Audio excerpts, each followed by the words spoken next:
Bonjour à toi. Aujourd'hui, je te présente un outil à la fois très simple et à la fois très puissant, tu vas voir, qui peut t'aiguiller sur l'état du marché des crypto-monnaies. Allez, c'est parti.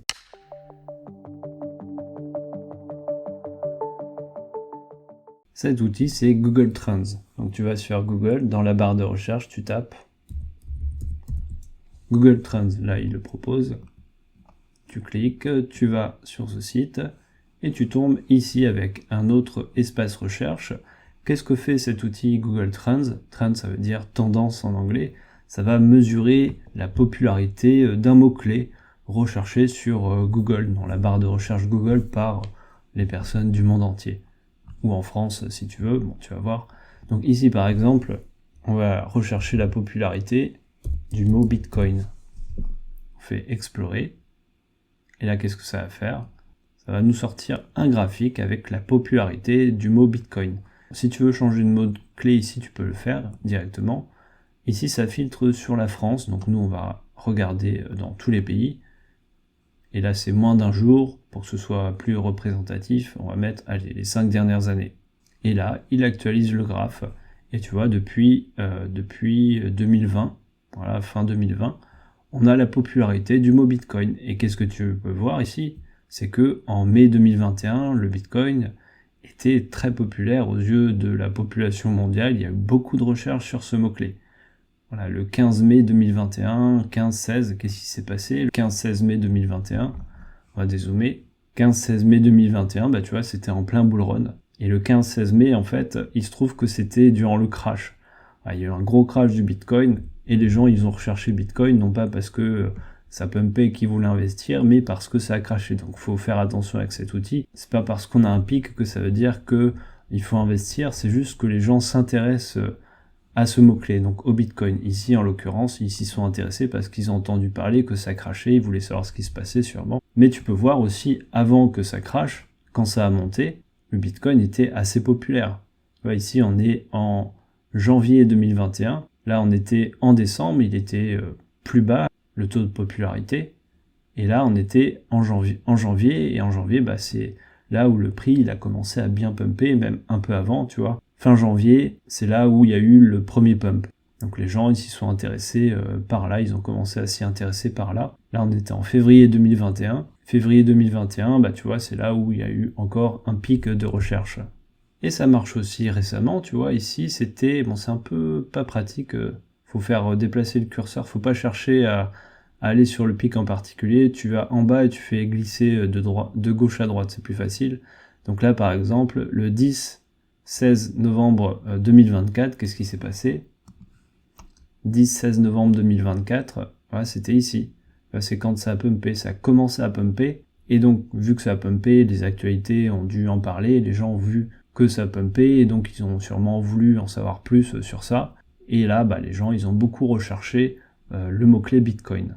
Et tu vois que en juillet-août 2025, il y a eu aussi un pic de recherche, mais qui était beaucoup plus bas que les taux de recherche précédents. Ça peut s'expliquer parce que les personnes qui connaissent déjà le Bitcoin, ils vont pas le rechercher sur la barre de recherche Google forcément. Donc ici, le Bitcoin, peut-être que c'est plus très pertinent pour sonder l'état des investisseurs qui s'y connaissent un peu. C'est bien pour sonder l'arrivée des nouveaux investisseurs. C'est peut-être aussi parce que maintenant tout le monde connaît le Bitcoin dans le monde. Donc peut-être qu'il faut rechercher autre chose. Allons rechercher par exemple le crypto. Tout le monde connaît la crypto aussi, mais la crypto, ça englobe le Bitcoin et aussi les autres coins, donc c'est plus global. Et là, tu vois, effectivement, en 2021, il y a eu un gros pic de recherche. Et aussi récemment, tu peux rechercher donc Bitcoin, crypto, tu peux rechercher aussi l'Ethereum, ETH. Parfois, ça fait ça, tu fais refresh, normalement ça revient. Ah, il faut persister, et voilà. Et tu vois, grosse surprise, avant c'était recherché, certes, mais pas autant que récemment. En fait, cet été, c'est surtout l'Ethereum qui a été recherché, parce que Ethereum est moins connu que le Bitcoin, et donc il y a eu un pump de l'Ethereum, sûrement que les actualités en ont parlé, donc les gens ont recherché l'Ethereum, et il se trouve que cet été, l'Ethereum, il a bien performé. Je crois qu'il n'a pas tout à fait... Si, il a dépassé légèrement son ATH, tu vois. Et généralement, les journaux... tout le monde en parle quand l'actif il dépasse son ancien plus haut, et ça a été le cas pour Ethereum, tu vois, le 20 août, et c'est à peu près à cette période où il y a eu le pic de recherche. Et je ne l'ai pas dit, mais si tu descends, tu as d'autres informations ici. Par exemple, tu peux regarder là où le mot il est le plus recherché, vu que ici c'est filtré en France, on voit en France, et c'est en Île-de-France où on a le plus de recherche du Bitcoin. Tu peux avoir d'autres sujets aussi qui sont recherchés. Et si on regarde dans le monde entier, tu vois que c'est au Salvador où le Bitcoin il est le plus recherché. Le Salvador, c'est un pays qui a démocratisé le Bitcoin. Les gens peuvent payer leurs transactions avec le Bitcoin. Tout le monde connaît le Bitcoin, mais apparemment, ils recherchent aussi beaucoup ce mot-clé. Peut-être les nouveaux qui veulent payer avec du Bitcoin, ils savent pas comment ça marche, et ben ils recherchent Bitcoin. Maintenant, la question, c'est comment tu peux utiliser ça pour prendre tes décisions d'investissement. De deux choses l'une, soit tu es face à un pic, et là c'est un peu trop tard, je dirais, c'est que la masse, elle est déjà là. On a vu que quand il y avait le pic, c'est là où le Bitcoin avait déjà explosé. Donc ça peut être un indicateur de surchauffe. Ça peut être l'indicateur pour toi qui va t'aiguiller sur le fait qu'il faut prendre des profits. Ou alors, tu vois qu'ici ça a, disons, consolidé cet indicateur, et tout d'un coup, ça dépasse un certain seuil.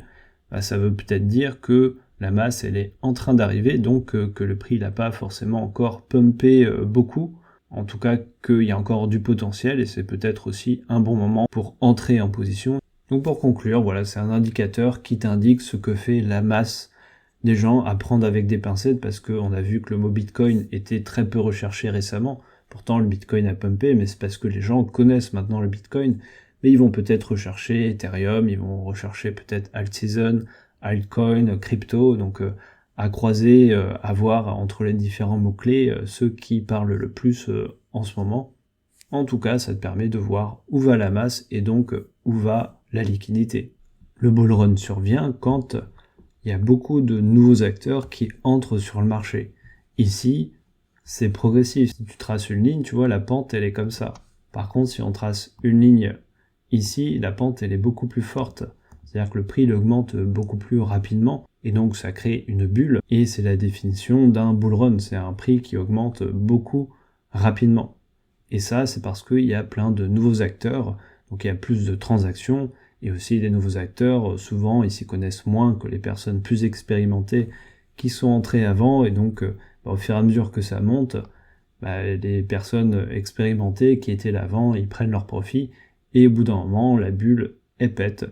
Là, ça revient un petit peu, et là, ça repète, et c'est le bear market. Et donc, puisque c'est la masse, les nouveaux acteurs qui déclenchent ces montées paraboliques, et puisque cet outil de Google Trends permet justement de estimer où en est la masse, qu'est-ce que fait la masse, c'est donc un outil qui peut être très pertinent pour prévoir les explosions paraboliques, ou alors détecter quand cette explosion a eu lieu et qu'il est temps de commencer à faire ses valises. C'est la fin de cette vidéo. Si tu as apprécié, si tu as appris des choses, n'hésite pas à laisser un like, ça soutiendra la chaîne.